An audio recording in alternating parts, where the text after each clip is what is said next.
Just over an hour left.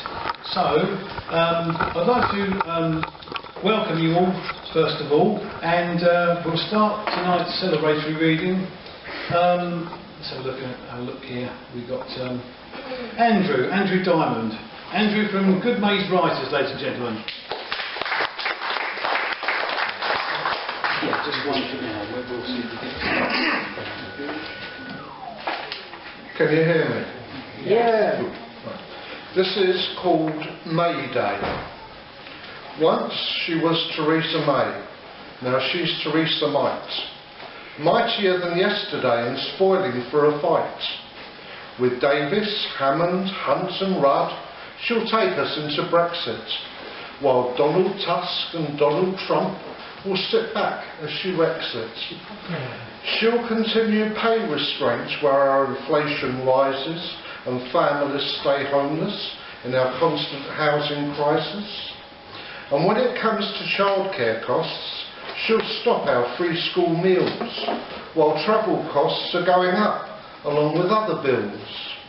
And she won't stop the budget cuts in schools or in the police, despite the need to generate a formula for peace. She'll terrify the elderly, or claim that she is cruel by making them all freeze to death without their winter fuel. She'll claim it's fair that social care is paid for from the grave, providing an incentive for the elderly to save. We'll have no wealth for national health, which will be privatised. No immigrants to care for us, so everybody dies. But there'll be lots of grammar schools to give us education. The kids will all learn Latin, which will really help the nation. So what is the alternative? It seems the only remedy is to vote for Jeremy, who is Theresa's enemy. He'll promise us utopia, for which we cannot pay.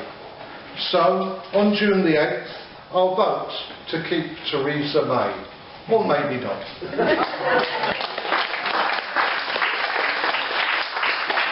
If I'd known that was going to be as uplifting and positive. And that's one thing I like about Andrew, he does like to sit on the fence.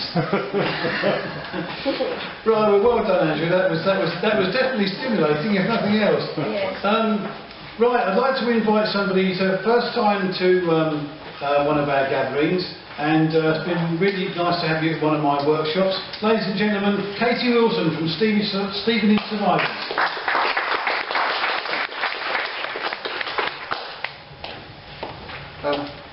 Hi, it's the first time I've ever done anything like this, so you have to bear with me, please. This one's called Take Me to a Place. Okay.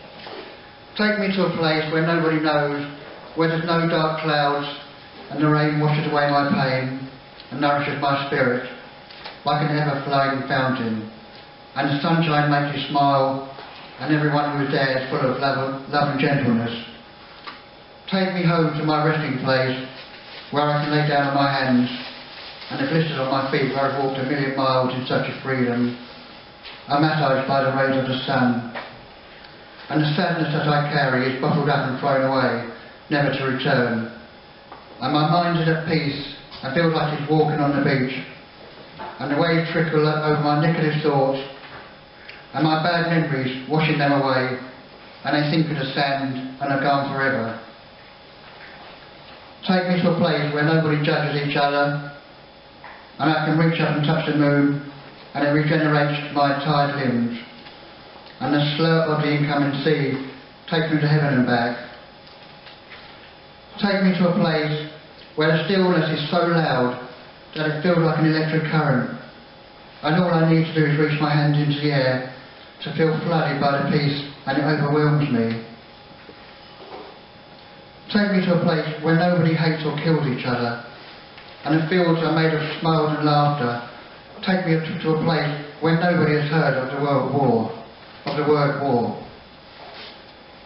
Take me to a place where the flowers smell of happiness and joy, a place where the air that you breathe is love itself, and makes you intoxicated and giddy with hope. Take me to a world where bitterness slips off the edge like the wedge of butter. Take me to a place where evil people go through a machine like a car wash and come out the other end perfect and healed. Take me to a place like this.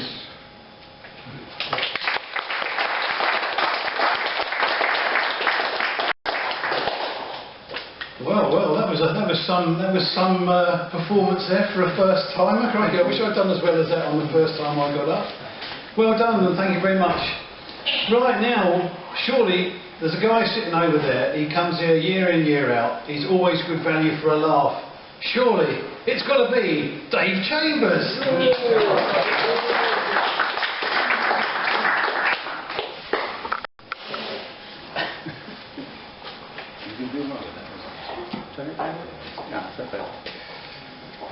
Unusually, I actually wrote something today. So I thought it was my own workshop. I was running it, and there was only 3 of us there. And we were talking about poetry, and we were actually talking about Samuel Taylor Coleridge's Xanadu, and how it went, and how it got interrupted at the end. And I was writing, we just wrote a little bit, so it goes, circle of chairs and a creaky door, listen to the poetry, let's hear some more. Only if it's really great, with lots and lots of blood and gore, because that's what we want to stage, let's write some more. Or can it tell another story of love or loneliness, or do we need all this gory? What's all that shit really for? But thoughts get interrupted. I claim affinity with Samuel Taylor Coleridge, person not from Horlock, from Celebratory, knocked on the door. Right? Right, so you made me famous. The second workshop was about Anita's workshop, and we started off after an introduction. She said 3 minutes to write something, so I wrote 3 minutes. Stephen somebody wrote a book called The First 3 Minutes, which attempted to describe what happened during the first 3 minutes after the Big Bang. Really, that was the start.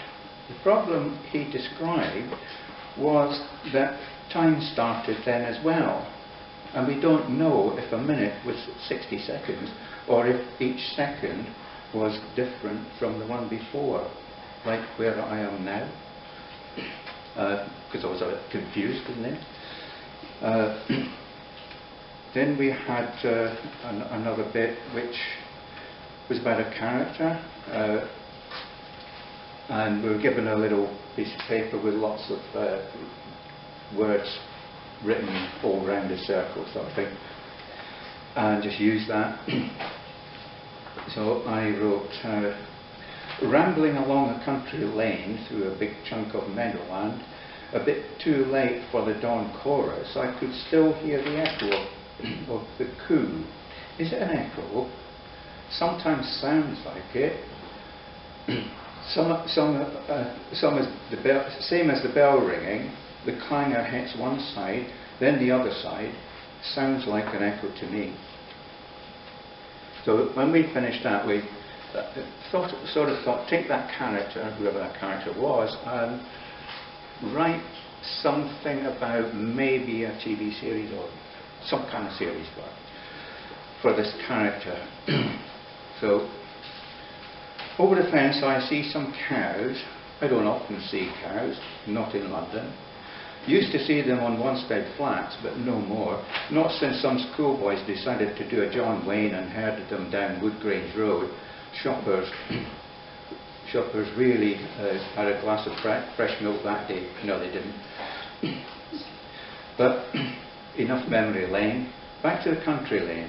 I walked slowly and safely over the level crossing, not really cutting it fine. I was a good 50 yards past before the train came. Anyway, she stumbled, "Take my hand." I said, she did, saying, "You need a haircut." "Oh, look, there's a fox." She pointed towards what I took to be an orchard. These orchards and country lane, that was in the circle of words. I kept picking them out. So, yeah, that was another bit of the character. Sorry, the TV thing comes now. Out for a stroll in the countryside with his companion. We don't yet know what the relationship is, brackets, because I don't. Could be wife, mother, daughter, cousin, girlfriend, illicit paramour, colleague, minder, or anything else you can think of. Maybe that's it. The walk is the same, but at different times, different seasons, different weather. The real star is the country lane. Everything else changes, including the guy, because sometimes the companion stays. Progress doesn't just happen to people, it also happens to places, from a country lane to perhaps a caged-in walkway between an industrial estate and a motorway passing under a railway bridge. Milton Keynes, anybody?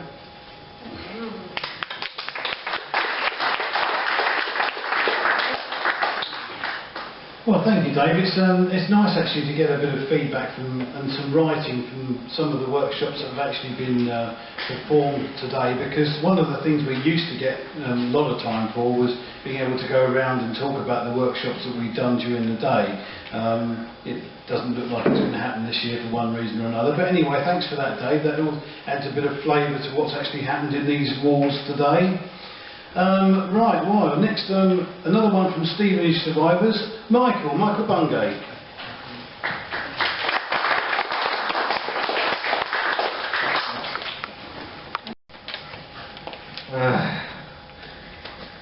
Yes, the theme of this piece probably isn't appropriate for this time of year because I wrote it just before last Christmas. Anyway, reflections. One winter's evening, a young man sits in a corner of a lounge, a bookcase on his left, a sofa to his right. In his arms he cradles a little girl who is gradually falling fast asleep as books and toys litter the floor around her. As the girl sleeps, the young man reflects on the past year's events. He doesn't want to, though, as he's been encouraged and then rejected by his local college and major newspaper, and even by some of his closest supporters. His family have been deprived in several ways such as not being able to drive. Needless to say, he's glad to see the back of the past year. He's especially glad that Christmas is around the corner and really looking forward to it. At this point,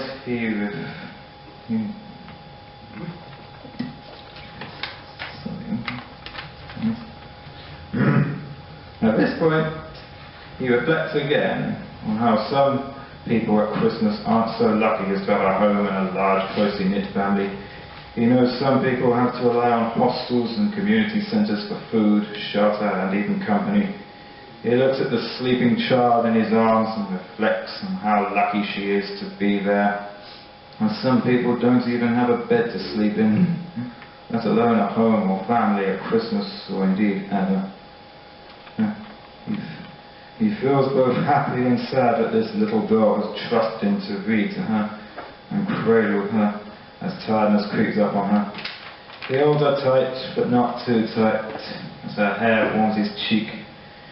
She is only extended family to him, but she represents a ray of hope to him, a reason not to give up, a reason to get back up whenever he is down. He reflects on how lucky he and this girl are to have each other. And how we're going to have many a wonderful Christmas and New Year for years to come.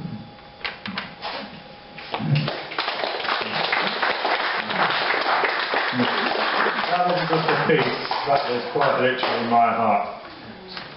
Heart you just heard me pouring out. Well done, Michael.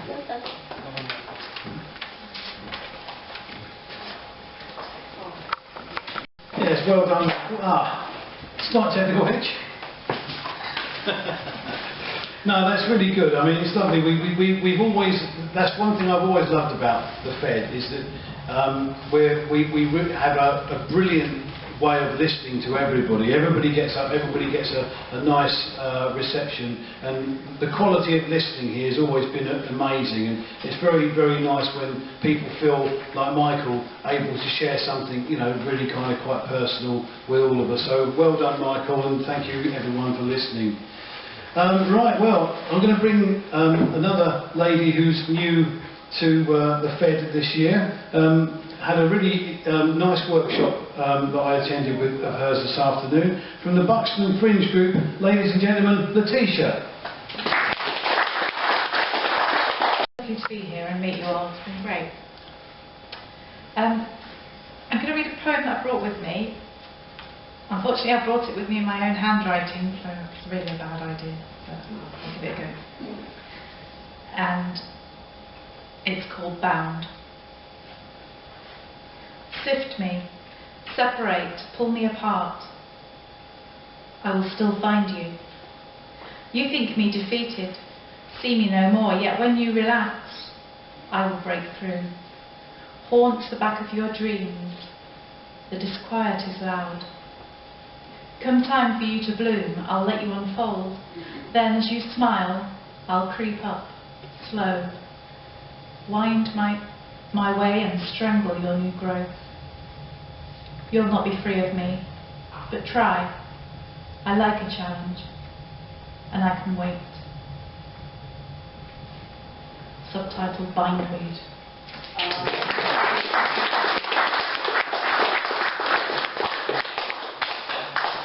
Lovely and atmospheric, very, very, very atmospheric. And talking about atmospheres, there's one lady here that can create an atmosphere that, luckily at the FED, we've been able to enjoy for lots of years, and hopefully will for lots more. Lucia, will you give us a song, please? Yes.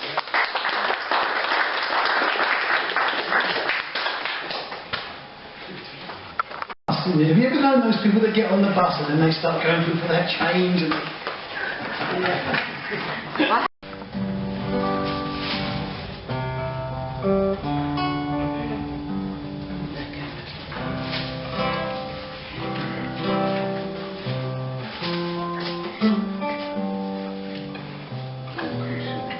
I hadn't sung this song for a long time.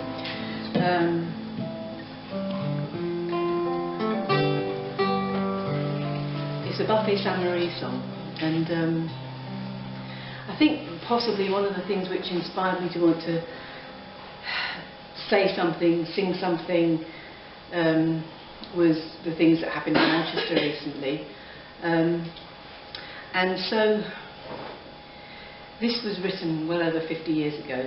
So the names you can, the words and the names are very different from the ones we hear today. But the essential essence of it is sadly the same.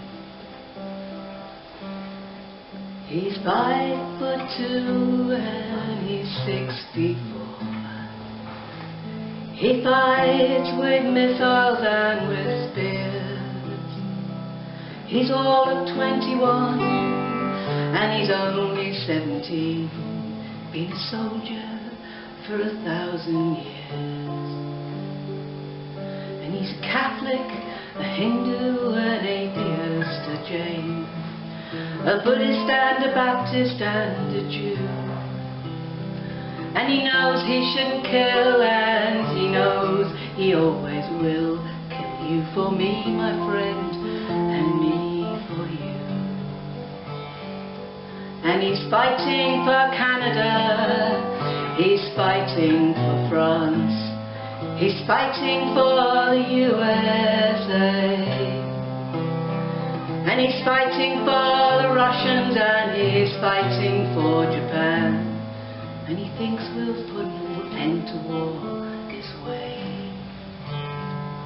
And he's fighting for democracy, fighting for the Reds.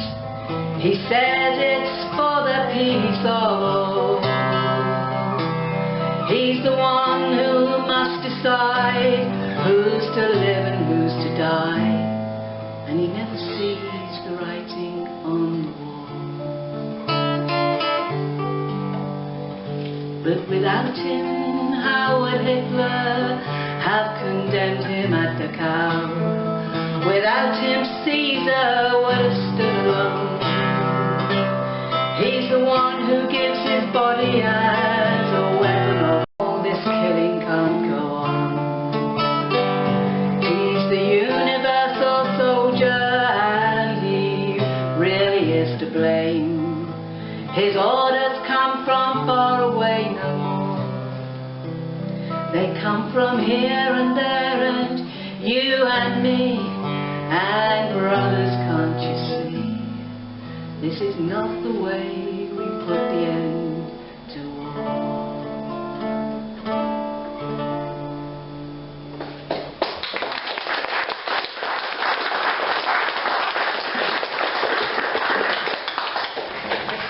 That was Buffy Summer.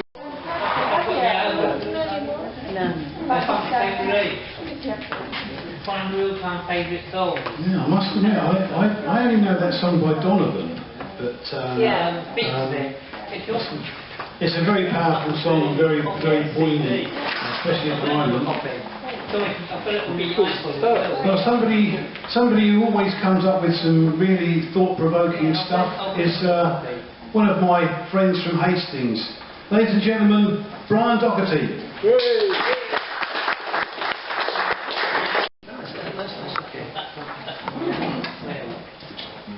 Right, I've got a new book out which is down here, and I'm going to read 2 poems from the book. You can see under these lights. Right, the first one is called Function. Every visit to the Kelvin Grove Museum, I would head straight for 2 things. One was the Japanese spider crab Macrochiera kempferi, big enough to put me off swimming in the ocean. The other was the little brass model of a steam engine, analogue of James Watt's role in the Industrial Revolution, Mammoth mining mammon endlessly, its glass case sealing it off as heritage. Fired up by thumbing a big button like the delayed action light switch in bedsit hallways, it woke the model from its dream of mines to demonstrate its single function in life, performed to perfection silently, then stopped. No 3-shift system in this shop. No matter how often I approached and pressed the button, it never did anything more or anything different. I never heard reports or rumours of anyone getting this little machine to behave differently. Visitors and staff had the satisfaction of seeing it perform faultlessly every time, and some of us might have suspected that this could be a preview of our working lives, to stand in front of a machine or assembly line, punch a button over and over again, watch the same outcome over and over.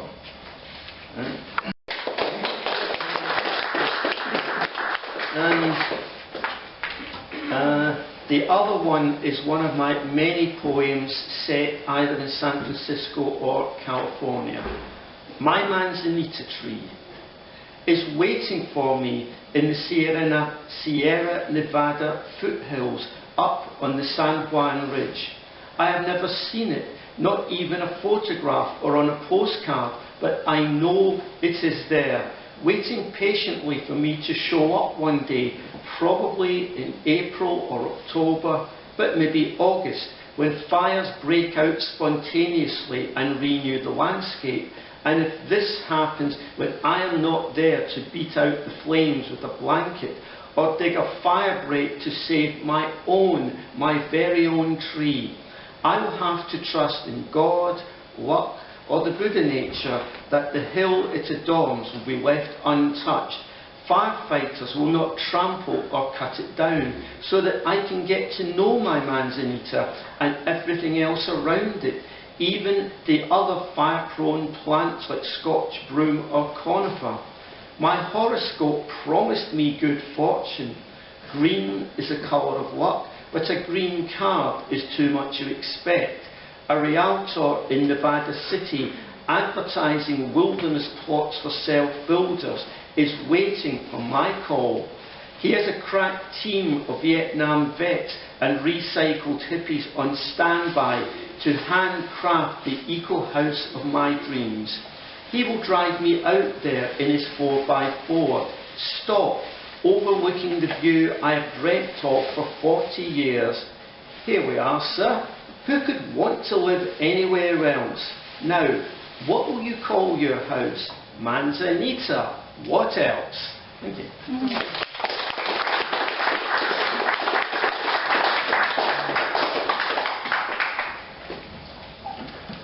Thank you, Brian.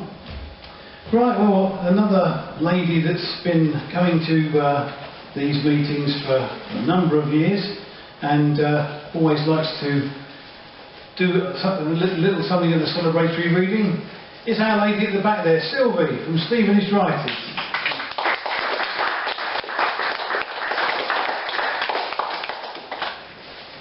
Sweet. Can you hear me? Yeah. Let's take these off.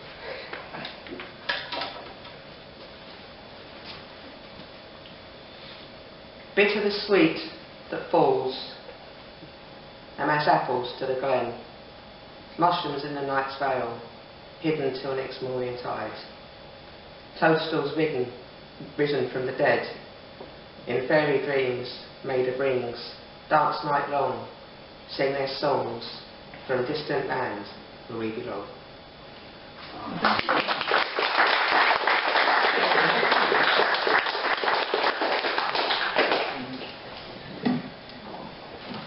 Amazing. It never ceases to amaze me the variety of different subjects and things. I kind of knew we were going to get a few political ones this year, but it's nice that we're getting some other variety as well. And talking of variety, we've got a lady here that hasn't been to any of these meetings for a long while, and also from a writers group that used to be part of the FED for many years, but sadly is no longer with us. But Liz Thompson from Basement Writers, now an independent. Liz Thompson. Reference to my short-ass status, the equipment needs adjusting. This is the result of a workshop I went to this afternoon entitled You Couldn't Make It Up, John Malcolmson's workshop. And we all had to think about a completely lunatic scenario that couldn't possibly happen. And I came up with this, which is, I'm afraid, very political. Consultancy to advise on tax avoidance takes on the possibility of weird tax initiatives being invented on the part of government advisors as the country struggles to balance the books.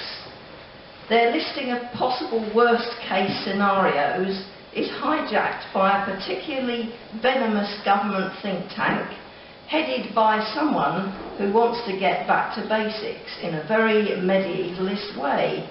One of the items is the reintroduction of the window tax, abolished in the, 1850s, and possibly ripe for a revival. Unintended consequences follow. I'll try and get this in the right order. You may have thought the bedroom tax was unjust and one of the most nitpicking items of nastiness since the poll tax. But how about this, folks? Bring back the window tax. Yeah, tremble in your Gucci loafers, all you trendy architects and owners of designer glass boxes. Your glory days are over. They found a way at last to stick a wedge on top of corporation tax. Yes. Big fancy office building? Pay up, you bastards, HMRC. Coming to get ya. I bet Jeremy Corbyn wishes he'd thought of this one, but he didn't. I did, as I sit in my little cottage with teeny tiny peephole 17th century bottle glass windows from when glass was really a pricey luxury. I'm laughing, but you won't be, so long as no one comes up with a half tax next. And the next bit is the law of unintended consequences.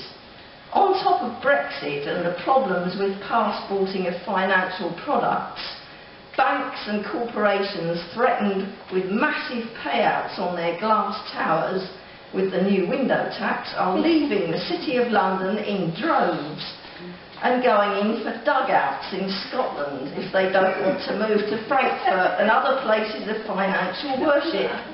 Nicola Sturgeon has introduced tax breaks under Scottish law for anyone prepared to leech as much as possible out of the viability of the City of London in revenge. Where might this go? The City of London does a mass demolition job and rebuilds on the pre-fire of London model with tiny little windows, and there's all the staff squinting away at computer screens they can barely see unless the firm wants to run up enormous electric bills. Somebody starts up a candle factory by way of entrepreneurial inspiration. And before you know it, candle lamps with reflectors are the big must-have for the office. It means you have to switch off the smoke alarms though, because they're oversensitive to the presence of the candles. And guess what happened next? Fire insurance? What's that? It's become unaffordable because of the increased risks.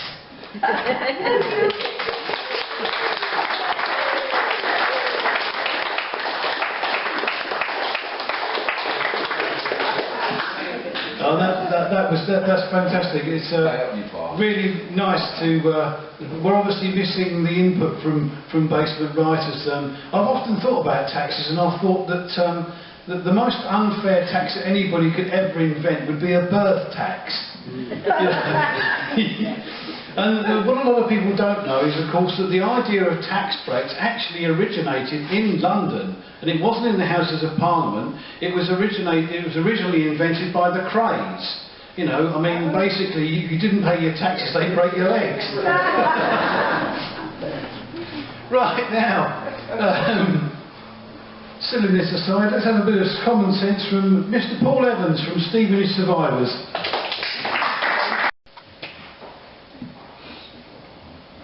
Is everybody in? Okay. Welcome to my world.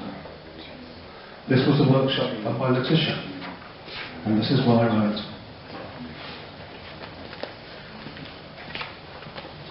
Can you all see the card? It looks very nice, doesn't it?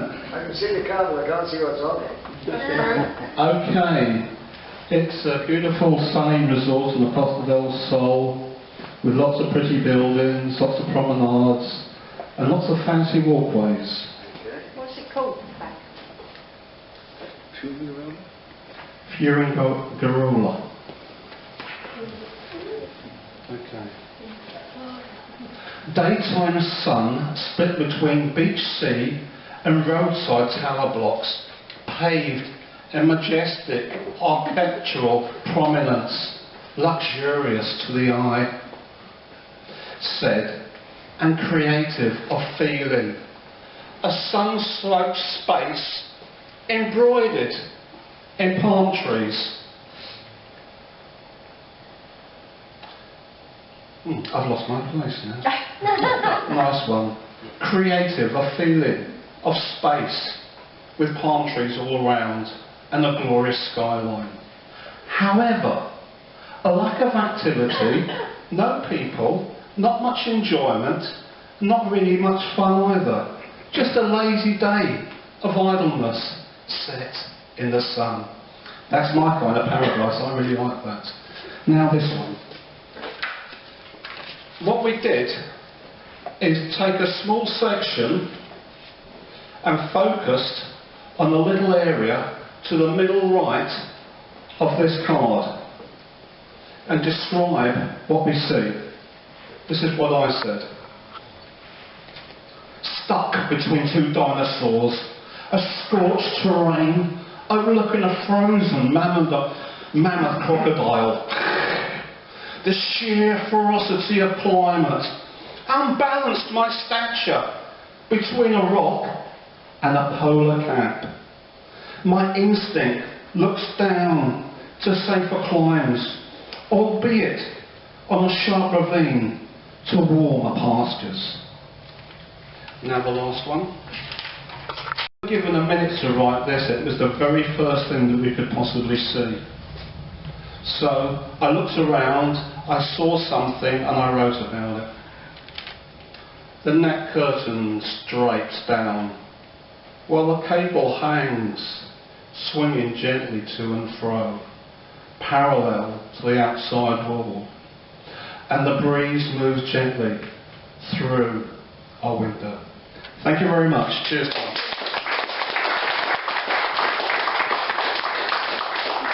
Thank you, Paul. Yeah, just to give people a bit of context about that last piece that Paul wrote, it was at Letitia's workshop, and it was basically a workshop that was about how if you're writing, it's a good idea to try and give people a picture of the everyday things that we all see all of the time, and not just the extraordinary things. It's very easy to fall into a trap of kind of writing something and just concentrating solely on the extraordinary elements that are going on and leaving out the everyday details. And it was a very interesting workshop. We all got a lot from it, and obviously Paul got that last piece that he wrote there. Well, we're coming towards the end of our celebratory reading. We've got a few more people to go. Chantal, would you like to come up? Chantal O'Flattery from Stevenage Survivors, ladies and gentlemen.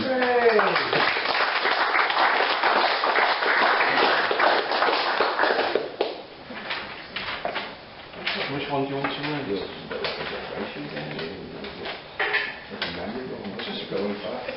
Which one did you do? That one. Do you want to... I don't like what Donald Trump says. Okay, go on. Do you want to do it from here? Or do you want to read up there?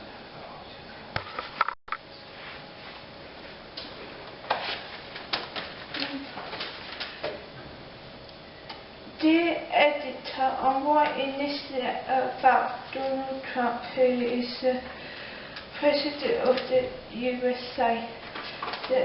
The letter's going to be a protest letter. I don't like what Donald Trump does to his women of the country. He can't read or write, as he is the leader of the USA at the moment, which was bad for England bad for England who lives in England. Donald Trump gets publicity all over the news as well. I don't know much about him, but he is a bad person and not good. But he does lots of things for USA, which is good for repetition as well. He wears really long clothes. Donald Trump gets everyone to vote for him, even throughout what he does. He has everyone in his palm of his hand. Lots of people do protest about him. Donald Trump thinks everyone is believing, which is bad for him. He does nothing for other countries but his own country, which is the USA, which is totally bad. He does nothing for women's rights in the USA. Donald Trump focuses on politics, which is good and bad. He don't much things but how to run things. Donald Trump has a wife and kids who he cares more about than other people's well-being. Do more for education than other places. Donald Trump likes places better than other places. Donald Trump should be a good person. Donald Trump's a political leader, could help other people out in the USA. He hurts people, which is not good at all. He has white hair. He lives in Washington area of America. From Chantal O'Flattery. Well done.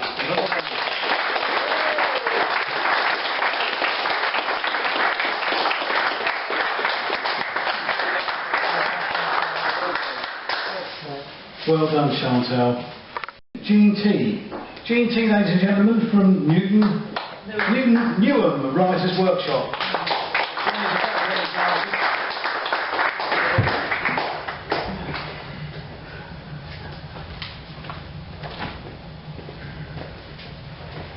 Thank you very much. This bit needs a bit of explanation. I suffer from Asperger's syndrome, which means that I sometimes tend to live in a world of my own and don't seem to consider other people but that. But this bit, I think, probably more than anything else, it explains how you tend to live in a world of your own, even when you're little. One sultry August day, I saw a little footpath and followed it. My mother had been reading aloud to me about fairyland, and as I wandered down it, I expected to see little gnomes peeping out from between the bushes. Then I spotted a blackberry and reached up for it, scratching my hand on a bramble. Now I had blood as well as blackberry juice on my hands, but never mind, I wiped them down the front of my dress. Then I fell into a muddy puddle. I was thinking of A.A. Milne's lines, I've got boots with grown-up laces, I know lots of puddly places, who's coming out with me? I could hear birdsong and insects droning as I wandered on. So there you are, oh you naughty girl, that dress was clean on today and look at you now, you're getting a good snack when we get home. I got lots of snacks, but my parents' anger simply bewildered me. In fact, a tendency to wander away is associated with all forms of autism. Very good.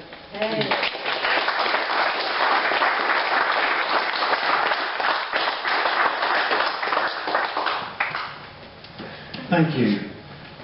Well, we're now nearly coming towards the end of our celebratory reading, but we could definitely never go through any of these events without John. John Malcolmson, ladies and gentlemen. I was thinking of doing something slightly different from my usual stories, and so I spent several months working on a song I thought I could sing instead. However, after about 6 months of working on it, I realised that there was a couple of drawbacks. Firstly, that songs work better if the singer has some sense of rhythm, and secondly, they tend to go rather well if you can also sing in tune. At which point I thought that I'd look at another option, and I did find a song I thought I could use because it consists of complete monosyllables and it is reliant on entirely one note. And in order to make sure I got it in tune, I did go to the vast expense of acquiring a scacciapensiere in order to be able to keep this on the correct note. However, I then discovered that the scacciapensiere is not as easy to play as you might think. For those of you who've never seen a scacciapensiere in public, it's nothing to be afraid of. It does go by another name. It's called a Jew's harp. And you put it against your teeth.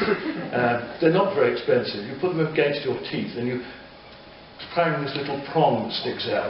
And they're cheap, and the maintenance costs are very small, apart from the cost of regular visits to the dentist. But I decided that perhaps I revert to what I normally do best, and that is to give you a story.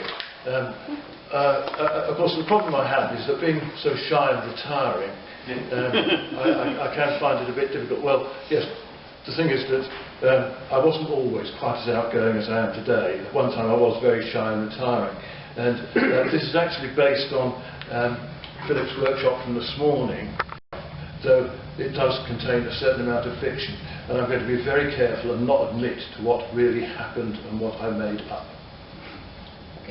The college annex had no common room, so all our students hung around in the corridor, forming only small groups to allow others to pass. My favourite spot was a windowsill from which I had a view of a small patch of garden. I could hardly help noticing the three rather pretty girls whose favourite spot was the other end of the same windowsill. I watched them longingly, but they never looked at me. Clearly, I had no chance. It was a couple of weeks into term that Anne, a girl who lived near me, came down the corridor and stopped to greet me. After chatting a bit, Anne tilting her head towards the three girls, asked, "Have you thought about asking one of them out?" "I don't think they like me." "Why do you think that?" "They never look at me." "Of course they don't. You need to speak to them. Go on, ask one of them out." "I can't." "Why not?" "She might say no." "She can't say yes if you don't ask." "What if she says no?" "You're no worse off than if you hadn't asked, and in the unlikely event she does, you just ask one of the others." "They might all say no." "They won't, trust me." "How can you be so sure?" "Why do you think they always choose the same windowsill as you?" "It's got the best view." "It's got the boy they all fancy." "Which boy's that?" You big dope." "Oh, but girls talk in the toilets. I'll let you in on a secret. They've got a bet on which of them you'll ask out first. £half each in the kitty, and whoever wins gets the 7 and 6. "Really? Are you sure?" "Of course." "But I don't even know their names." "The tall one's Tracy, the blonde one's Lucy, and the small one's Sarah. Go on, ask one of them. You've nothing to lose. Now, which one would you like to ask?" "Well, which one?" "I don't know." "Which one?" "You said the blonde one's Lucy. So ask Lucy." "I don't know." "Honestly." The bell for the end of break sounded. Anne turned away and started down the corridor. She paused very briefly as she passed the three girls. I followed her. As I was about to squeeze past, the blonde girl, Lucy, turned and I bumped into her. She dropped the folder she'd been clutching and the contents spilled out over the floor.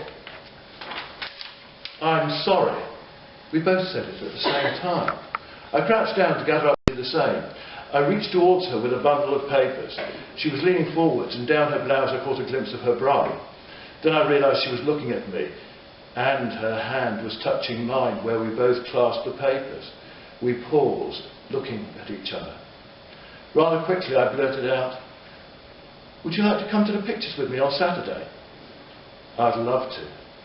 Lucy was smiling. I was so embarrassed that I immediately stood up. I started to walk down the corridor, but I paused and looked back towards Lucy.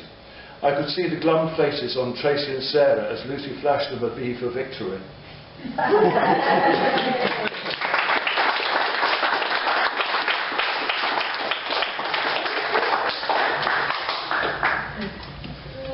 You'd never be able to work out the... I sometimes swear he's got an antenna that's recorded part of my life. Because my brother and I are totally different. I've always been a bit on the there side when it goes to with talking to girls. My brother was always completely the opposite. And I always remember a similar scenario to what John was just talking about once at a nightclub when my brother went up to there was 4 girls all sitting in a row. And he went up to the first one and he said, "Oh, would you like to dance?" And she turned him down. So he tapped the next girl on the shoulder. He said, "Would you like to dance?" And she turned him down. So he tapped the next girl on the shoulder and said, "Would you like to dance?" And she said, "No." So he tapped the last one on the shoulder and said, "Would you like to dance?" And to my absolute astonishment, she said yes. And I thought to myself, do they think of the psychology of this? It's a bit like going up to someone and saying, "Look, I think you're really wonderful. Would you like to dance?" And they said, "No." I said, "Well, not being funny, love, but you're not quite as nice as your friend, but do you fancy a dance?" "No." "Look, to be quite honest, love, I'm starting to get a bit desperate here. Would you like to dance?" "No." "For God's sake, my whole reputation's at stake here. Do you want to dance?" And she said, "Yes." I've never been able to believe that in my life.